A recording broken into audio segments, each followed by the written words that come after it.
Whether you want more innovation more easily, you are feeling burnt out or overwhelmed, or you simply know that something isn't quite the way you know it can be, you are not alone. I hear the same from leaders every day. On Uncommon Leadership, we explore aligning personal fulfillment with business success, creating authentic teams, and cultivating the resilience, adaptability, and ease necessary to move beyond simply surviving today's challenges into thriving. I'm Michael Hunter with Uncommon Teams, and today we'll uncover fresh insights into what it means to lead. Joining me is Mary Kennedy Thompson. Mary is the CEO of BNI, the world's largest business network referral organization. She has been a student of leadership for more than 40 years, since her early days serving in the U.S. Marine Corps. Her belief slash practice has been that leading with joy creates stronger and better results. She has led a number of high growth companies by leading with purpose on purpose. Welcome, Mary. Well, thanks, Michael. I appreciate the invitation to have a conversation about leadership with you, one of my favorite topics. One of mine too. Let's start. When did you first recognize that integrating our whole self and bringing that into everything that you do might be a valuable approach? I've told the story a number of times. It was very transformative for me when I first was a new officer in the Marine Corps, reporting into one of my earlier units. When you report in, uh, I reported in right after Thanksgiving. When you're the new kid on the block, you get picked for the worst duty, and I got picked for Christmas duty.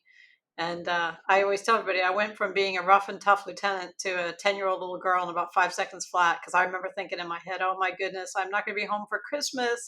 I'm going to be, in a barracks all by myself on this hard cot. I'm not going to, you know, get to have those great cinnamon rolls we make Christmas morning. And I'm pretty sure Santa Claus is not going to find me." And but I had my duty, and when you're the duty officer, every hour on the hour you go throughout the barracks and you check in with everybody, Sergeant Smith and Corporal Bonats. And I did that at 2 o'clock, 3 o'clock, at midnight on Christmas Eve. I had a little pity party because, in fact, Santa Claus had not found me. And that morning, my commanding officer, Colonel Polyasco, he showed up with a tray full of hot breakfast. And I never considered that he had left his family to come do that and to give me the gift of his time and the gift of his wisdom. And he sat down with me and he's like, "Lieutenant, how's everything going?" And I was so full of myself. I turned my little book around. I said, "Sir, everything all's well and safe in the barracks." He's like, "Well, that's good, Lieutenant. How many Marines did you talk to?" I said, "Well, I talked to Sergeant Smith and Corporal Bonats." He's like, "Yeah, but what about all the other Marines?" And I always will ask people when I talk about that, I said, "How many do you think I spoke to outside of the duty non-commissioned officers?" And it was none. I spoke to none. And at that moment, he had a heavy brick to give me, something I needed to learn. And you can throw a brick and break glass everywhere. You can hand a brick, give someone something to build. And he's like, "Lieutenant, we have Marines here who didn't have enough money to go home on, or didn't have enough vacation time, or didn't have family to go home to." He's like, "How about you get yourself out there and get to know them?" And I was just mortified. And of course, I did. I went out there and I started talking to the Marines. I met a guy who'd gone to high school in the same town I had, and one kid taught me how to do a 360 on a skateboard. And I made a promise that day. I came back to my duty hut and I made a promise that for the rest of my life, I would be a student of leadership. That I didn't know anything about leadership. I thought I'd taken every leadership course there was. I was an honor graduate out of the basic school. I was an honor graduate out of officer candidate school, and it didn't mean anything because I had so much to learn. And so I promised myself, and I have every day since been a student of leadership. And did you get every Marine conversed with over the course of Christmas Day? I talked to most of them. Yes, we laughed. We ate in the mess hall. We talked about what was your favorite Christmas, what's happening at home, and it was amazing. When you stop thinking about yourself and you start thinking of others, everything gets better. Everything does. And I came to realize that my job as a leader wasn't about me. I was there to inspire and serve others. And when I did that, it made everything better, to include for me. It's something you don't even realize that. And so I've studied great leaders. I've read many books. I've practiced. Leadership is a practice. I practice it every day. I always strive to be 1% better tomorrow than I was today, to serve others and be there for them to help them be their best version of themselves.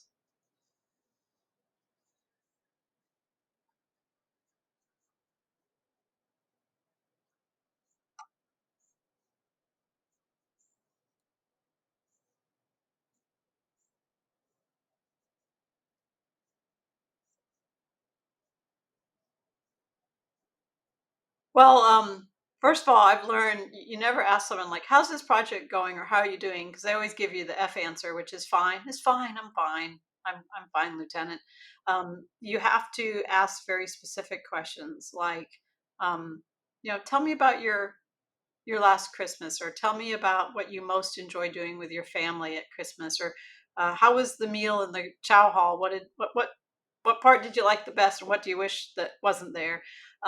Because then you really get them talking, and when you are genuine, when for building trust, if you are who you show you are, and your intentions are to seek their greatest good, they see it and they know it. And so it is funny because we were all about the same age. I was at the ripe old age of 23 at the time, and they were probably about anywhere from 19 to 23. We were all just a bunch of young kids trying to do what we were supposed to do to serve our country. I imagine that you found the same is true with everyone else you've ever talked to, especially now you show up as the head of B&I running the entire place, and you show up in some little engineer or marketer or salesperson's office who's on the front lines. That can be a little scary for both of you, perhaps. How do you help them feel at ease and able to enter that conversation as an equal? Well, first of all, there is not a person in our organization who's little, or a title or position that's little. What everyone does ties to meeting our mission. Our mission at BNI is to help grow our members' businesses, and everybody here has a crucial role in doing that. And For me, I found that just being genuine and authentic, understanding who I am, it took me a while. It takes you a while to understand who you are as a leader. Being just authentic, and sharing a little bit of yourself too. I think it's okay to be vulnerable. I remember, sometimes I'll walk into someone's office and I'll say, "So walk me through this project because I'm trying to understand it and I need to learn something too. Can you walk me through it and help me understand this so I can better talk about it as well?" So letting people know you too are not perfect, and asking direct uh, m- one of the things I had a coach years ago help me really think about how I wanted people to feel when I communicated with them. And the three words that came out were direct, kind, and transparent. And kind is not the same as nice. Kind sometimes is telling someone something that they need to hear. That's kind of a hard thing to hear, but it's because you want to help make them better. And I don't believe in making people work too hard for understanding what you're trying to say. So being direct, and then transparency. And I often sit in meetings. I would bet 2 or 3 times a week I'll sit in a meeting and I'll say, "I don't think I understand this. Can you take a minute and walk me through this?" I think we think as leaders we're supposed to know it all and understand it all, and oftentimes if we're not understanding it, someone around us is not as well. So that's part of my transparency. I think when you're transparent, people feel less fear. They're not worrying about what you're thinking because they know, because you've shared it directly. How do you know when you are being transparent enough? Ah, that's such a good question. One of my favorite books is The Speed of Trust by Stephen Covey, and he talks about transparency is important, and over transparency is as bad as no transparency. And so, what I think about is over transparency is sharing things that people really don't care about. So, let's say I was late to a meeting and I walked in. I said, "Oh my goodness, it was bad traffic today, and I had a late start." And they don't really care about that, and it's not my place to be overly transparent on that. What I look to see is, am I sharing what's really happening? Am I allowing for real vulnerabilities without, I think as leaders, people laugh at your jokes a little harder and they look like they're listening to you, but they, that's because you're the CEO. And so you need to understand that what you really need to do is listen to them. So when I find if I'm doing more of the talking, I'm probably um, spending too much time talking about me and not enough time listening to what's going on with them. So how do you find that balance between giving them context on not necessarily why you were late, but how the reasons you were late affect how you are showing up in that meeting right then? And using your ears twice as much as your mouth. Well, I have had to work very hard at becoming a an effective listener. It's been a life's work for me. I actually took coaching to get better at it, and I remember the coach said, I kept saying, I'm doing this and I'm doing this. And he's like, stop thinking about what you're doing and start thinking about what you're being. He said, and he said it to me enough times. I said, you're going to have to explain it to me. He said, you need to be curious and be interested. Be curious and be interested. And that really changed how I started looking at those things. So for transparency, I think about, does this help them understand what is happening or the context, even the context of being late? Secondly, am I completely disturbing a meeting or am I adding to the meeting? So anybody who would come in late to a meeting, that's already not good, right? And so you don't want to come in and disrupt. I'm so sorry, I'm late, and what's going on? And people are in the middle of trying to do something. So I think it's important to come in quietly. And then it's okay to say, my apologies for being late. I apologize, I was late. And that is transparent enough. Maybe later on, I might be talking to someone and saying, I'm going to have to start 10 minutes earlier because this traffic just isn't getting any better. To add a human element to it. And when I think about transparency for what do I share with people, is do they need to know this information to do their job better? Does this help them better understand the why of what we're doing? Does this, when people are engaged, they have to believe two things. They have to believe that tomorrow can be bigger than today, and they have to know where they fit in. And so, does that transparency help them see how tomorrow will be bigger than today? And does it show them where they fit in? Because oftentimes, when people are disengaged, they're like, I don't think I have a big part in this. I don't feel like what I'm doing is part of this important part over here. And so that's where I share that and lean that way. This reminds me of advice a mentor gave me a long time ago to center, enter, and turn. That rather than barging into the meeting or and starting the talk with all the great advice I had, to take a moment before I went into that room to center myself. Then, when I was solid in myself, then I could enter the room calmly, quietly, as you suggested, and take a moment to observe what's going on. Whether the meeting started yet or not, there's, I'm not the reason. There's something going on already that may be going exactly what needs to happen. And once I've entered the room in a centered way and understand what's going on, then I can have an intelligent clue about how to transform that meeting, that gathering, bring them more into the direction that I'm hoping to take them. Leaders don't get the luxury of reacting. They must, with discipline, respond. And I love how you said, Michael, centered. Um, uh, People are counting on you as a leader, whether you're the CEO or the head of a department or even leading yourself, because, you know, you lead yourself, you lead others, you lead leaders, you lead an organization. Everybody has, and you can't lead anyone else unless you can lead yourself. So I always start with, am I leading myself properly? And leaders don't have that luxury of doing this, something's coming this way and reacting and making this back and forth. Leaders should come up to something and create a buffer, let it settle, and then decide which way it should go. And we shouldn't overreact to things, and we shouldn't raise our voices. You as you're introducing me, what a kind introduction. You're talking about, I believe, leading with joy. Joy is not an easy and soft thing. Joy is not everything's going right and we're happy. Happiness is something that's based on, I got the things I wanted, therefore I'm happy. Joy is finding a moment, even amongst a stressful time or a tough time. And I always like that saying, joy is happiness that transcends circumstance.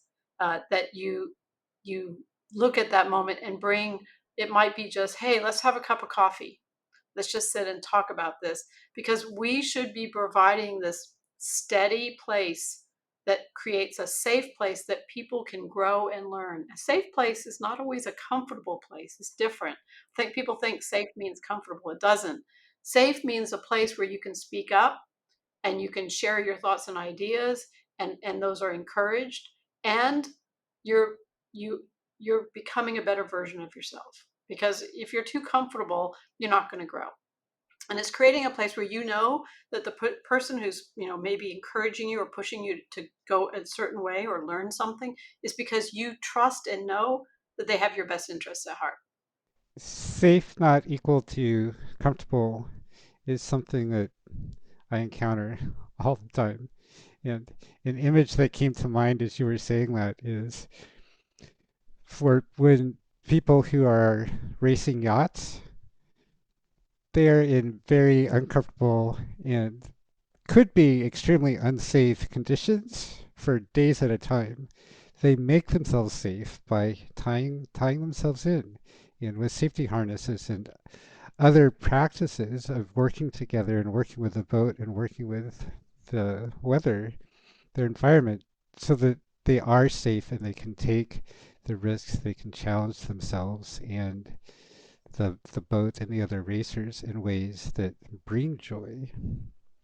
And it's that I love risk. that. I'm going to steal that. I promise to give full credit to you. That was really, really good. That's probably the best description I've ever heard of safe versus comfortable. Really, really like that. Thank you. You're welcome. Yeah. So, one thing that we're talking about here is building cultures where people feel safe and empowered to bring everything that they are into everything that they do. How else do you help your people and your members do this? Well, first of all, there's a good book called The Power Score. It's by G.H. Smart, and it's about how to find alignment in your organization. I remember in one of my last organizations, we thought we were very aligned, and we told people, we told the board so, and they're like, let's check and see. And then we found out when we cascaded throughout our organization, we weren't nearly as aligned as we thought we were. And so part of that is, we have strategic pillars here, and everybody in our company, from me to everybody, we all have a scorecard, and those scorecards roll up to our strategic pillars. So we understand what we're doing and how it aligns with that. So one part of it is creating alignment through clarity and learning what you're going to say no to as much as what you're going to say yes to. So that's one side of it. The other side of it is, we are whole people. We're not half people. We're not here at home and here at work. It's there's a lot that crosses over, and so I always want to think about the whole person, and everyone's different. Some people want to have time and talk with me about investment strategies they're doing. Some people want to talk about what they're doing with their family or their children, and taking some of the values that we use as a company and bringing that into their family. Some people want to talk about getting their MBA, or learning something new. In our scorecard, we all have an I section, which is individual. It's like, what am I working on personally that creates value in my life? And as I grow value in my life, it brings value everywhere else. And so I think that making sure the company is aligned and people understand how they fit into that, and then also seeing the whole person, and no two people are alike on what they seek. Some people want to become better leaders and are having in the middle of conversations about how to practice that. And some people want to become better at how they use one of the software programs. And so um, I think not forgetting. is that they're this whole person. I've never liked it when someone says, it's not personal, it's just business. Everything's personal. Yes. How do you help your people navigate this sometimes delicate balance between I am all of this and you want them to feel comfortable bringing all of this in, and there may be parts of that that they don't want to bring in for whatever reason. So when you say parts of it they don't want to bring in, you mean like maybe something that's hindering their performance, but they're not comfortable talking about it? Is that what you mean? It may be that, it may be I have a hobby or a belief that it doesn't affect how I show up at Mhm. work, and I don't Yeah. want to bring it up because of the conversations that I fear may ensue, is another example I hear a lot. Well, I think you have to let each person talk about the things that are important and comfortable to them. I wait oftentimes when those topics that we were talking about, that person came to me and said to me, I'd like to learn more about, or I heard you once talk about. I had somebody not too long said, I heard you once talk about how you started investing when you were new in business. Would you mind sharing that? I'm like, sure, I'd be happy to share that. I didn't just go to them and say, "You want to talk about investing?" Because they have to reveal themselves to me, and that's why when I say a safe place is I want to create a place where people know that I'm going to push them to be the best version of themselves, just like I'm going to do the same for myself. Anything I expect of them, I expect of me, and that I care about what happens to them and what they're comfortable sharing. It's almost like peeling an onion. It doesn't happen all at once, and it doesn't happen in the same way. That even when you think about the 5 levels of leadership by John Maxwell, there's one level, I think it's level 3, that says when you and I work together, I find that we get good things done. That makes me feel really good. Level 1 is do it because I said so because I'm the boss. That doesn't get you very far. But this level 3, when it's like, okay, there's this energy and the synergy between us, and the way I let that person I'm working with tell me and show me. And sometimes uh, it's just asking smart questions. I don't have to be the one with the answers, and they don't have to answer me. They have to answer themselves. Is asking good questions and say, "Have you considered this? Have you thought about this?" And when we earlier talked about over transparency, um, it's being authentically you, and also understanding that you're in a work environment where you want to make it as easy as possible for everyone to work well together. And that's I'm a huge fan of diversity. I think that diversity of thought, diversity of experience, diversity of education, diversity of life experiences, diversity makes a stronger organization. And how you bring that together is, at BNI, we have a very strong set of values. We have 7 values. Our very first one, which is the essence of who we are, is givers gain. We believe that if you give first, everything else comes. And so don't think about what you're going to get, think about what you can give. And so when you have this group of people that says, I want to come work for this company, I agree with that. And you have all these smart, diverse backgrounds, you start to create this great space that people share as they're comfortable. What's the business value that you realize from building this this space with all these diverse viewpoints and experiences? Well, I don't need everyone to think exactly alike, because if that saying, I think that saying goes, if we both think the exact same thing, maybe one of us is not needed here. I want to find solutions to ways to grow our business that are smart and elegant and seamless. And that comes from many people thinking through how to get there. And so uh, I, I think that that creates a real strength. And when you tie it to, we all believe these values matter. And we all have, I come from different experience than somebody else does, and a different background of somebody else, and they bring something I don't even think about. And so I want those thoughts in there. And in that safe place is that people can say, hey, I've been thinking about this. And this is an idea. And they know that it's going to be heard respectfully, and it's not always, we're not always going to agree and say, oh yeah, we're going to go this way. That's why we have our strategic pillars. This is where we're going. Do you have thoughts on how to help take us there? How do you, what are you thinking? So is part of the business value then that the more diversity you have in experience and thought, the more likely you are to find that innovative solution that is going to take leapfrog you ahead of where you thought you ever could be.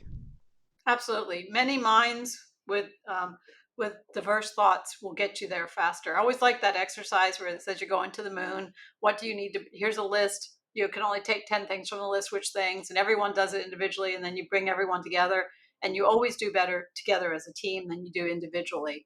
I can't remember the last time I was the smartest person in any room I have been in. It's maybe never, but certainly not for the last few decades. I want to surround myself with really smart people who can help us put that list together so we can go to the moon and do really well there. And so I, there's a real value in that.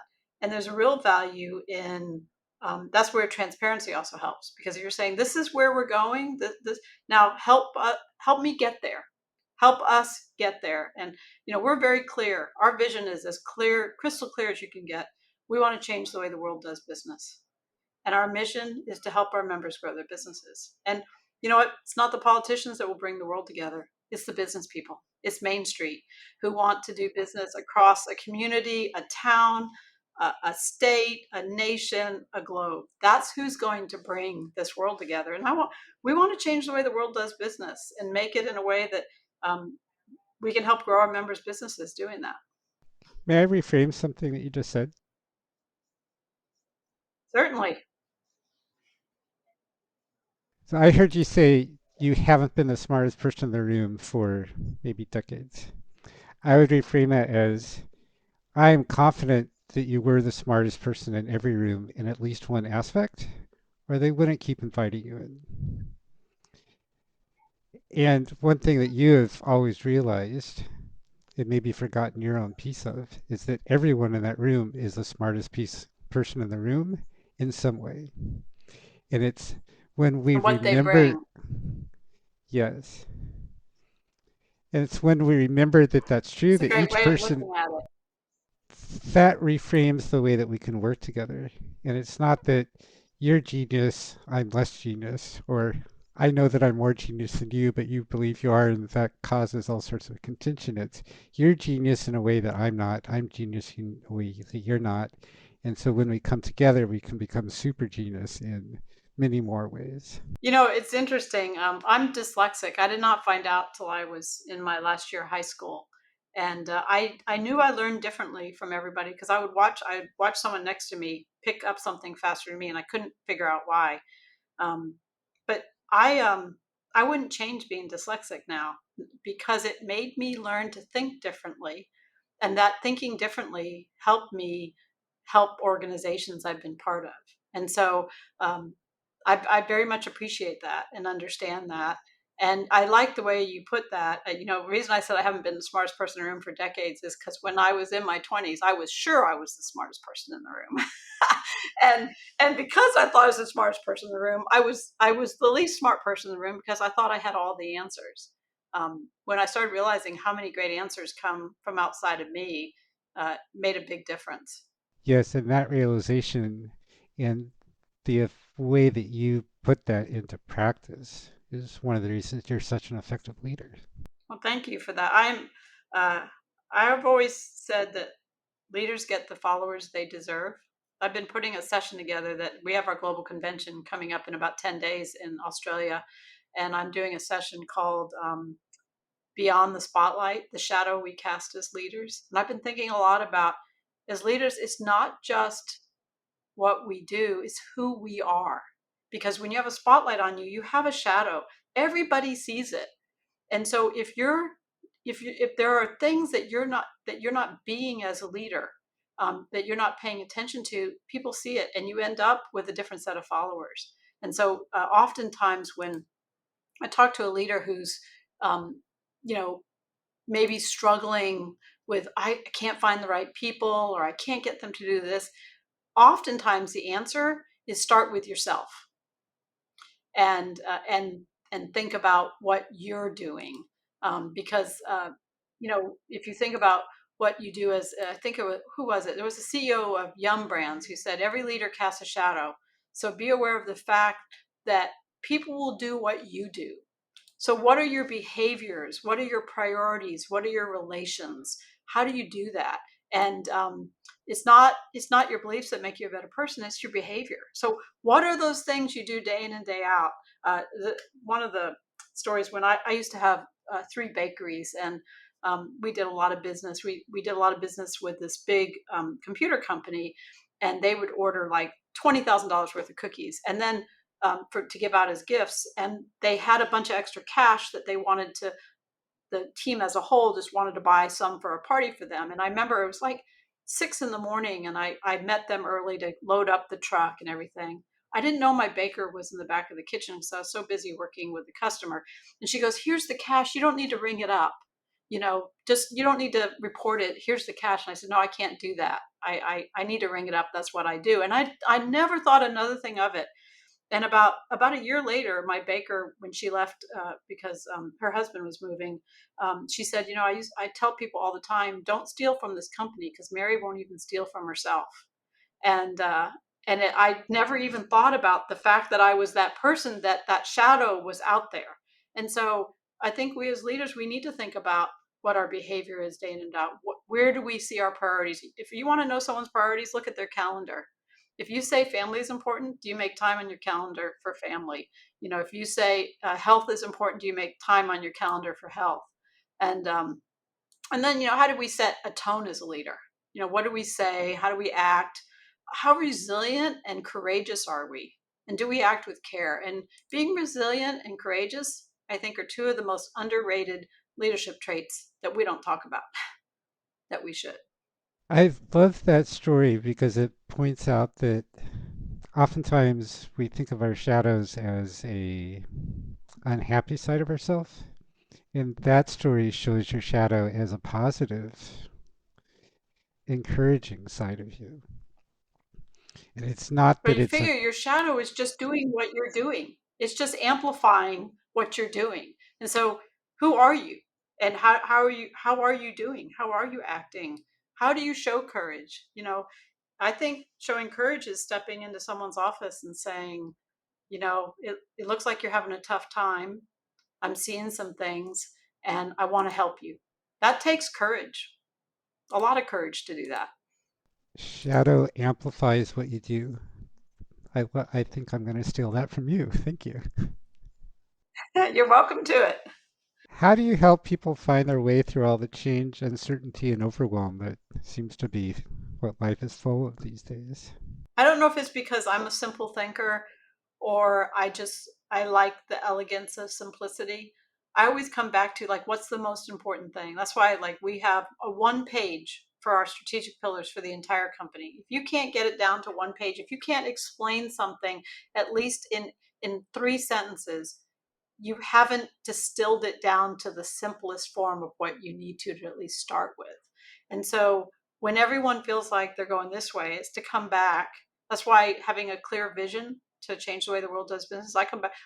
Is doing this going to help us change the way the world does business? Is doing this action going to help grow our members' businesses? Let's come back to this because this feels like we're just spinning our wheels. And leaders should provide clarity and this solid foundation that people can stand on so they can get their work done.